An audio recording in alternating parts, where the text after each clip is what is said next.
Hello student, कैसे हैं? I hope आप अच्छे होंगे।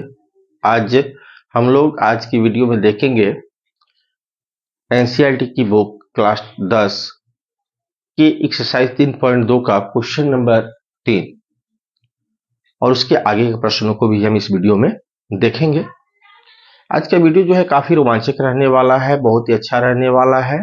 आई होप आपको वीडियो अच्छा भी लगेगा, है ना? तो आप बिना वीडियो के स्किप किए हुए शुरू से लेकर अंत देखिएगा और प्लीज लाइक एंड कमेंट करना नहीं भूलिएगा। तो ये वीडियो की शुरुआत करते हैं बिना समय गंवाए, बिना देरी किए। देखिए, यहाँ क्वेश्चन दिया हुआ है अनुपातों a1 by a2, b1 by b2 और c1 बाई c2 की तुलना कर ज्ञात कीजिए कि निम्न रैखिक समीकरणों के युग्म संगत है या असंगत। मतलब इस जो प्रश्न दिया हुआ है 1 2 3 4 5 प्रश्न दिया हुआ है, इसमें a1 by a2, b1 by b2 और c1 बाई c2 निकालना है और तुलना करना है कि जो 5 समीकरण दिए हुए हैं इनमें कौन संगत है और कौन असंगत है। तो सबसे पहली बात तो हमको ये जाननी होगी कि संगत क्या है, असंगत क्या है। तो संगत हम वैसे समीकरण को कहते हैं जिनको हल करने पर उसका हल निकले, वैसा रैखिक समीकरण जिसको हल किया जा सकता है, वैसे समीकरण को हम लोग संगत कहते हैं। और जिन समीकरणों को हल नहीं किया जा सकता है, वैसा रैखिक समीकरण जिनको हल नहीं किया जा सकता है, वैसे समीकरण को हम लोग असंगत समीकरण कहते हैं। तो आइए मैं बारी बारी से देखता हूं। मान लीजिए पहला प्रश्न यहाँ जो पहला है ये वाला, यहाँ दिया हुआ है 3x प्लस 2y बराबर 5। ये इक्वेशन फर्स्ट मान लेते हैं और ये जो है 2x माइनस 3y बराबर 7, इसको इक्वेशन 2 मान लेते हैं, कोई दिक्कत नहीं है। अब इसको हम चूंकि x का जो गुणांक होता है वह a1 होता है, y का जो गुणांक होता है वो b होता है और जो अचर पद होता है वो c होता है। तो पहला समीकरण को a1 b1 c1 मानते हैं, दूसरे समीकरण में a2 b2 c2 मानते हैं। तो हम यहां निकालेंगे a1 बाई a2 का मान, यानी पहले समीकरण के x का गुणांक बटा दूसरे समीकरण के x का गुणांक। फिर हम निकालेंगे b1 बाई b2, यानी पहले समीकरण के y का गुणांक और दूसरे समीकरण के y का गुणांक। c1 बाई c2 यानी अचर पद 5 और 7। अब देखिए a1 by a2, a1 by a2 इसका मान क्या है, 3/2 है। b1 बाई b2 का मान क्या है, 2/-3 है, यानी दोनों आपस में बराबर नहीं है। तो अतः a1 बाई a2 बराबर नहीं होगा b1 बाई b2। तो जब हम जानते हैं कि a1 बाई a2 बराबर नहीं होगा b1 बाई b2 के, तो ये जो समीकरण का हल होता है वो अद्वितीय हल होता है, अद्वितीय हल होता है, यानी इसका हल होता है। जब a1 बाई a2 बराबर नहीं होता है b1 बाई b2 तो उसका हल होता है। जब हल हो रहा है तो ये कौन सा समीकरण है, संगत है। अगर हल नहीं होता तो ये क्या हो जाता, असंगत हो जाता। अब हम बात करेंगे 2 नंबर की। तो 2 नंबर में देखिए a1 के जगह पर क्या है, यही ना हमारा 2 नंबर समीकरण है। a1 के जगह पर a1 बाई a2 निकालिए। a1 के जगह पर क्या है, 2 है। a2 की जगह पर क्या है, 4 है। 2 दूनी 4 यानी 1/2। b1 बाई b2 अगर हम निकालें तो b1 की जगह क्या है, -3 है, b2 की जगह क्या है, -6 है। कटाए तो 1/2 हो जाएगा, माइनस माइनस कट जाएगा। और c1 by c2, c1 by c2 निकालें तो 8/9 हो जाएगा। तो ये कटने वाला नहीं। लेकिन देखिए a1 बाई a2 का जो मान है 1/2 है, b1 बाई b2 का जो मान है 1/2 है, लेकिन c1 बाई c2 का मान अलग है। यानी a1 बाई a2 बराबर है b1 बाई b2 के, लेकिन c1 बाई c2 आपस में बराबर नहीं है। तो इस टाइप का जो समीकरण होता है कि a1 बाई a2 बराबर b1 बाई b2 बराबर नहीं है c1 बाई c2, तो इसका कोई हल नहीं होता है, कोई हल नहीं होता है, कोई हल नहीं होता है। जब कोई हल नहीं होता है तो क्या हो जाएगा, हमारा असंगत हो जाएगा। क्या हो जाएगा, असंगत हो जाएगा। कोई हल नहीं, असंगत। तीसरा प्रश्न जो दिया हुआ है, इसमें दिया हुआ है a1 का मान अगर हम बात करें a1 बाई a2, A1 की जगह क्या है 3/2 है, ये ना हमारा 3 नंबर प्रश्न है। तो 3/2 और A2 की जगह पर क्या है 9 है, तो 3/2 गुने 1/9 कटाएंगे तो 3×3 9 1/6। A1/A2 का मान हमारा क्या है 1/6। अब B1/B2 का मान निकालें 5/3 बाई -10, तो 5/3 गुने 1/-10, 5 दूनी 10, 1/-6। C1/C2 का अगर बात हम करें C1/C2 की, तो 7/14 कटाएंगे 1/2। देख लीजिए यहाँ A1/A2 का जो मान है 1/6 है, B1/B2 का मान जो है -1/6 है, जो दोनों आपस में बराबर नहीं है। तो हम यहाँ लिखेंगे A1/A2 बराबर नहीं है B1/B2। जब B1/B2 बराबर नहीं होगा तो हमको C1/C2 देखने की कोई जरूरत नहीं है। जब बराबर नहीं है तो 100% कौन सा हल है, अद्वितीय हल है, अद्वितीय हल है, यानी इसका हल है। तो जब अद्वितीय हल है तो ये क्या हो जाएगा हमारा संगत हो जाएगा, क्या हो जाएगा संगत हो जाएगा। अब चौथे की हम बात करें, इस चौथे समीकरण की बात करें, ये है हमारा चौथा समीकरण। तो A1/A2, तो देखिए तो A1 के स्थान पे क्या है 5 है और A2 के स्थान पे क्या है -10 है, तो कटाएंगे तो 5 दूनी 10 -1/2। B1/B2, B1 के स्थान पे क्या है -3 है और B2 के स्थान पे क्या है 6 है, कटाएंगे तो 3 दूनी 6 यानी -1/2। C1/C2, C1 के स्थान पे क्या है 11 है और C2 के स्थान पे 22 है, कटाएंगे तो -1/2। देखिए A1/A2, B1/B2 और C1/C2 तीनों का मान एक समान है। जब एक समान होगा तो चूंकि A1/A2 बराबर है B1/B2 के और ये बराबर है किसके C1/C2 के। जब तीनों आपस में बराबर होता है तो इसका जो आलेख होता है वो आश्रित होता है, क्या होता है आश्रित होता है। तो इसका अंततः अनेक हल होता है, क्या होता है अंततः अनेक हल या अनगिनत हल, ठीक है ना। तो जब अनेक हल है तो ये भी हमारा क्या हो जाएगा संगत हो जाएगा, क्योंकि हम जानते हैं कि जिस समीकरण युग्म का हल होगा वो संगत होगा, जिस समीकरण युग्म का हल नहीं होगा वो संगत नहीं होगा। अब हम 5 नंबर की बात करते हैं। तो 5 नंबर में देखिए ये है हमारा 5 नंबर। 5 नंबर में A1 क्या है A1/A2, A1 के स्थान पे क्या है 4/3 और A2 के स्थान पे क्या है 2 है। इसको हल करेंगे तो 4/3 गुने 1/2, 2 दूनी 4, 2/3। अब देखिए B1/B2, B की जगह क्या है 2 और B2 की जगह क्या है 3, 2/3। C1/C2, तो C1 के स्थान पे क्या है 8 है और C2 के स्थान पे क्या है 12 है ना। तो कटाएंगे तो 4 दूनी 8, 4 दिया 12। यहां भी देखिए तीनों आपस में बराबर है, A1/A2 का मान भी 2/3 है, B1/B2 का मान भी 2/3 है और C1/C2 का मान भी 2/3 है। तो चूंकि A1/A2 बराबर है B1/B2 बराबर है C1/C2, तो अनगिनत हल होगा या अनंत हल होगा, क्या होगा अनंत हल होगा, ठीक है ना। जब अनंत हल होगा तो 100 रूप से क्या हो जाएगा संगत होगा, क्या होगा संगत होगा, ठीक है। तो हमने प्रश्न संख्या 3 को देखा। क्वेश्चन नंबर 4 में दिया है निम्न रैखिक समीकरणों के युग्मों में कौन से युग्म संगत या असंगत है, यदि संगत है तो ग्राफीय विधि से हल ज्ञात कीजिए। कह रहा है कि ये 4 प्रश्न हमारे सामने हैं, चारों प्रश्न में देख रहा है कि कौन संगत है कौन असंगत है। अगर संगत है तो इसको ग्राफीय विधि से क्या करना है हमको हल करना है, अगर असंगत है तो उसको हल नहीं करना है। तो यहां पहला प्रश्न जो दिया हुआ है x + y = 5 और 2x + 2y = 10। तो चलिए हम पहले संगत है या असंगत है इसको चेक कर लें।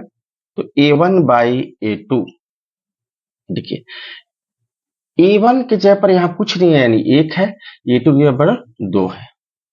B1/B2, यानी बी यहाँ y के पहले कोई अंक नहीं है, इसका मतलब 1 है, और b2 यानी y के पहले यहाँ क्या है 2 है, तो 2 हो जाए। C1/C2 यानी 5/10 घटाएंगे तो 1/2। देखिए यहाँ A1/A2 का मान भी 1/2 है, B1/B2 का मान भी 1/2 है, और C1/C2 का मान भी 1/2 है। क्योंकि A1/A2 बराबर है B1/B2 के बराबर है C1/C2 के, तीनों आपस में बराबर है, तो क्या होगा, अनंत हल होगा। जब तीनों आपस में बराबर होते हैं तो क्या होता है, अनंत हल होता है, यानी एक से अधिक हल होगा। क्या होगा, एक से अधिक हल। जब अनंत हल आ गया तो एक से अधिक हल होगा, तो अब जब ये अनंत हल होगा तो ये क्या होगा, संगत होगा। क्या होगा, संगत होगा। तो संगत जब होगा तो इसको हमको किस विधि से हल करना है, ग्राफीय विधि से। तो इसके लिए हम पहले समीकरण को लें, x प्लस वाई बराबर 5। क्या है के लिए ले रहे हैं, आलेख खींचने के लिए। ठीक है, तो मान लीजिए हम तीन बॉक्स बने हैं, x और y। अब x प्लस वाई में से x को प्लस वाई जो है बराबर 5 है, इसमें से x को छटका लेने क्या हो जाएगा, 5 प्लस वाई इधर आएगा तो माइनस वाई। अब y का मान लेते जाएंगे, x का मान मिलता जाएगा। मान लीजिए y का मान हम 0 लेते हैं, तो x का मान क्या हो जाएगा, 5 घटाओ 0 बराबर 5 हो जाएगा, यानी x 5 तो y 0। अब y बराबर हम 1 लेते हैं, तो x बराबर क्या हो जाएगा, 5 घटाओ 1 बराबर क्या हो जाएगा, 4। तो 4 और 1 हो गया। अब हम दूसरे समीकरण की बात करते हैं, 2x प्लस 2y बराबर 10।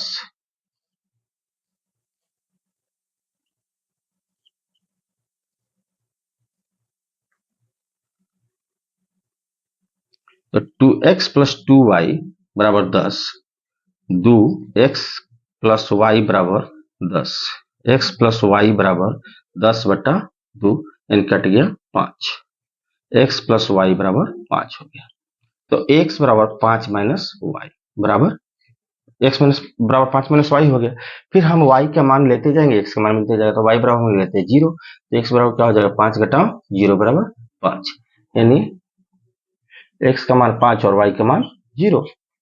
फिर y का मान अगर हम 1 लेते हैं तो x का मान क्या हो जाएगा, 5 घटाओ 1 बराबर 4, x का मान 4 और y का मान क्या आ रहा है, 1 आ रहा है। अब इसको हम आलेख खींचते हैं।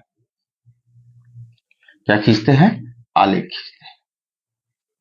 आलेख खींचेंगे, तो आलेख खींचेंगे, आलेख से हल करना है, तो जहां दोनों कटता है वो मूल बिंदु होता है, तो इसको हम 0 मानते हैं।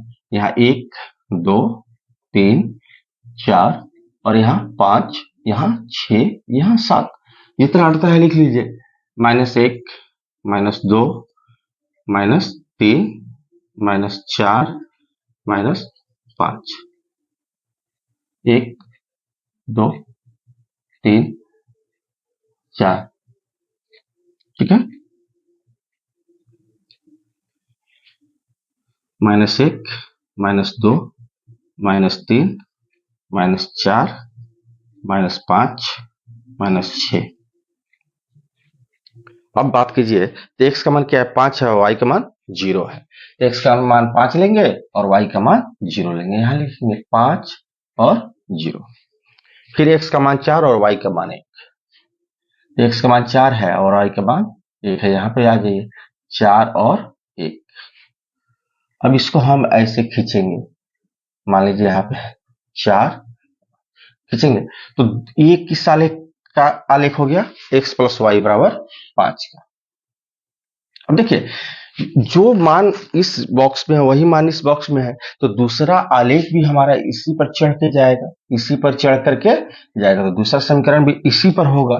तो 2x प्लस 2y बराबर 10। तो देखिए, दोनों चूंकि आलेख एक दूसरे पर चढ़े हुए हैं, तो हर एक वो बिंदु जिस पे दोनों आलेख मिल रहे हैं वो इस समीकरण का हल होगा। तो ये ग्राफ साबित कर रहा है कि इसके अपरिमित रूप से अनेक हल हैं, यानी अंततः अनगिनत हल हैं। क्वेश्चन नंबर 2 में दिया है, दोनों में x माइनस वाई बराबर 8 और 3x माइनस 3y बराबर 16।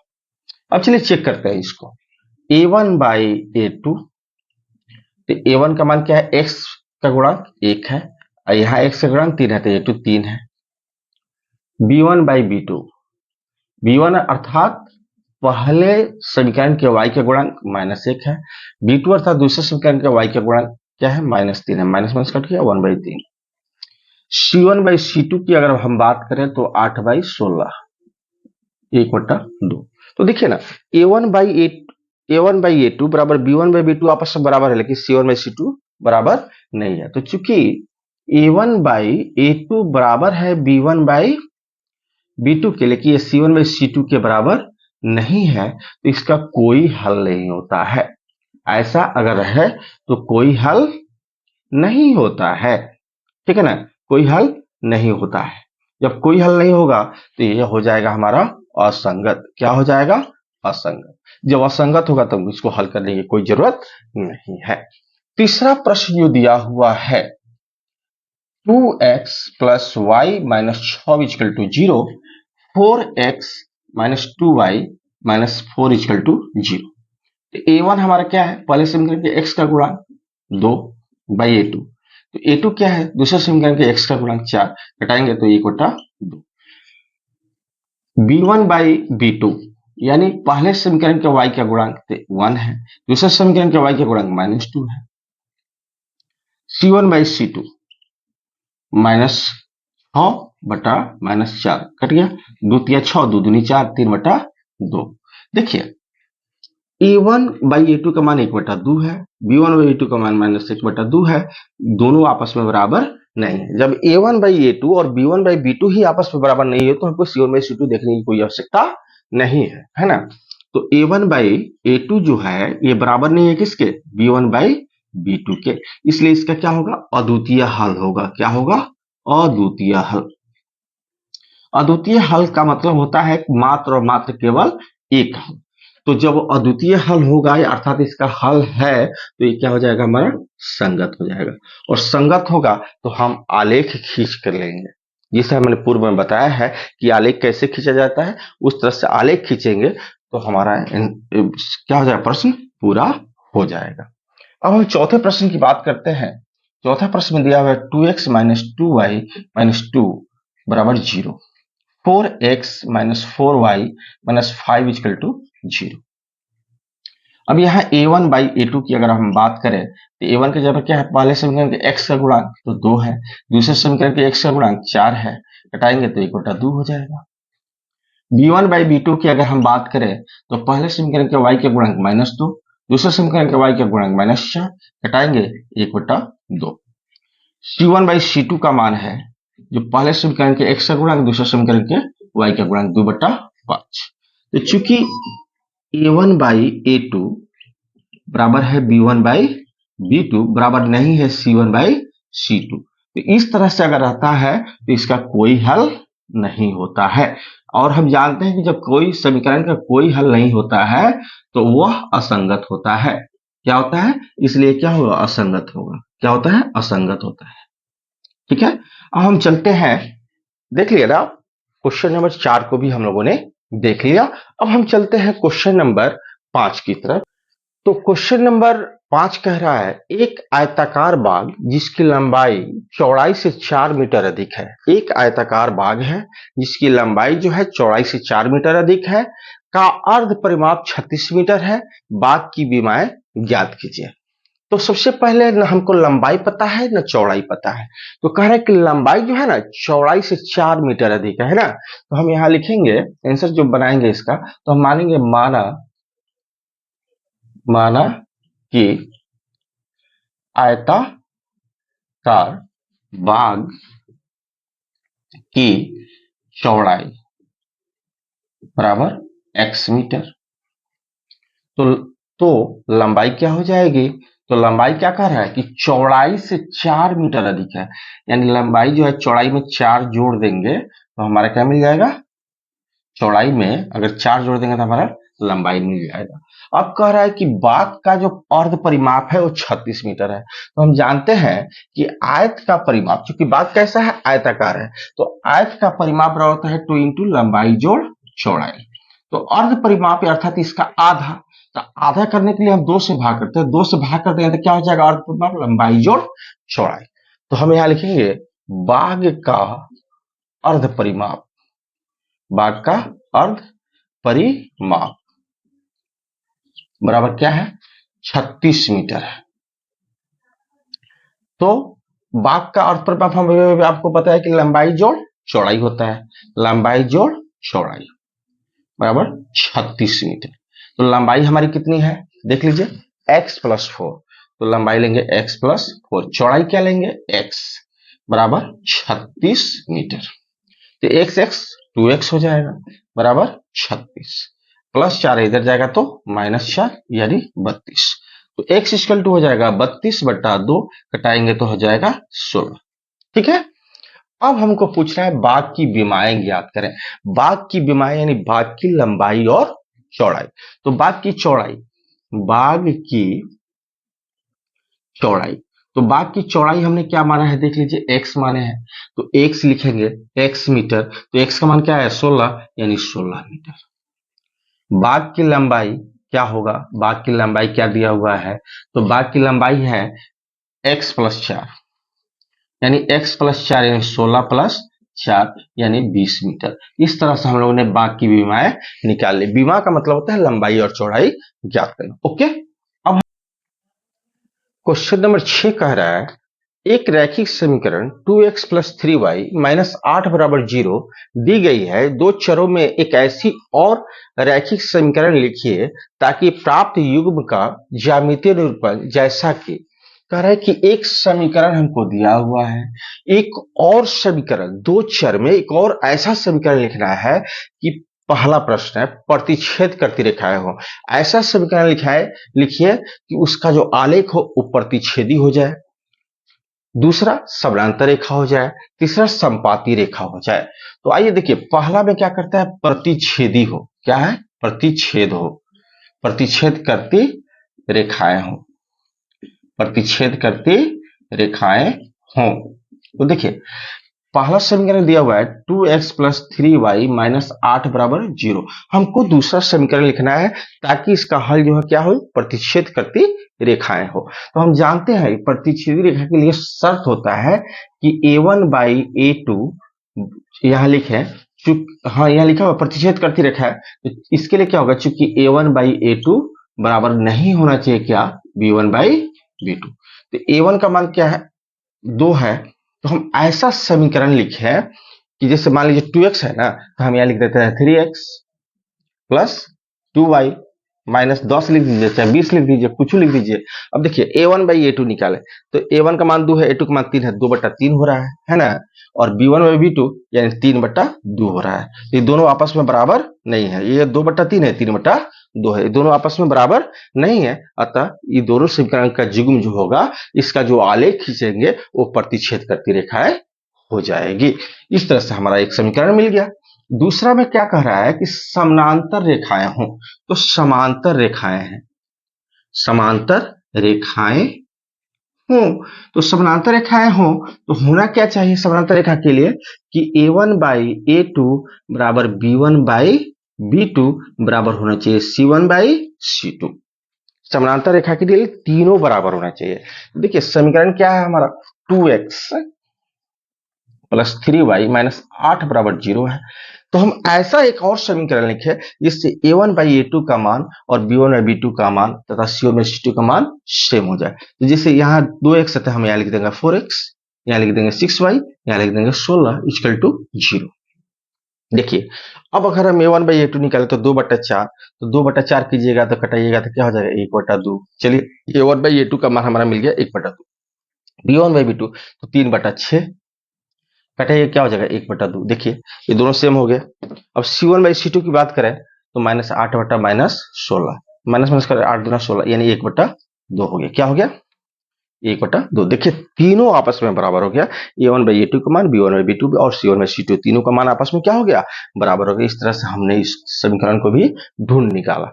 अब चलिए तीसरा संपाती रेखा, सॉरी समानांतर होने के लिए ये a1/a2 बराबर b1/b2 बराबर नहीं होना चाहिए c1/c2, तो हम यहाँ ले लेते हैं 10। देखिए 8/10 अगर हम लेते हैं, जैसे ये दोनों तो ठीक है 1/2, 8/10 लेते हैं तो क्या हो जाएगा 2 चौका 8, 2 पच्चे 10, 4/5। यानी A1 बाई A2 और B1 बाई B2 तो आपस में बराबर हो रहा है, लेकिन C1 बाई C2 आपस में बराबर नहीं हो रहा है। इस तरह से समानांतर रेखाएं भी हमारा मिल गए। ठीक है, अब चलते हैं समपाती के पास। तो समपाती रेखा, क्या? समपाती रेखा। तो समपाती रेखा के लिए शर्त होता है कि A1 बाई A2 बराबर B1 बाई B2 बराबर होना चाहिए C1 बाई C2। तो समीकरण क्या है? 2x प्लस 3y माइनस 8 बराबर 0। इसको इक्वल अनुपात लाना है। तो इसमें 2 से गुना कीजिए, इसमें भी 2 से गुना कीजिए, इसमें भी 2 से गुना कीजिए, इसमें 3 से कीजिए, इसमें भी 30, इसमें 30, ऑप्टिमम निकल जाएगा। जैसे 2 दूना 4x, 2 तिया 6y, 2 अठे 16। ठीक है, A1 बाई A2 का मान अगर हम निकालते हैं तो 2/4 होगा, कट गया, क्या हो जाएगा 1/2। B1 बाई B2 का मान निकालते हैं तो 3/6 हो जाएगा, कटाएंगे तो 1/2 हो जाएगा। C1 बाई C2 का मान निकालते हैं तो माइनस 8/16 हो जाएगा। ठीक है ना, एक कटाएंगे तो 1/2 हो जाएगा। ठीक है, तीनों आपस में क्या हो गया? बराबर हो गया। इस तरह से ये समपाती रेखाएं हैं। तो हमने क्वेश्चन नंबर 6 को भी देखा। आई होप आपको वीडियो अच्छा लगा होगा, काफी पसंद आया होगा और आप मेरे वीडियो से लाभान्वित होंगे, ये मुझे पूरा विश्वास है। अगर आपको वीडियो अच्छा लगा हो तो प्लीज लाइक एंड कमेंट अवश्य करें और अपने दोस्तों के पास शेयर करना कदापि ना भूलें। थैंक यू, धन्यवाद।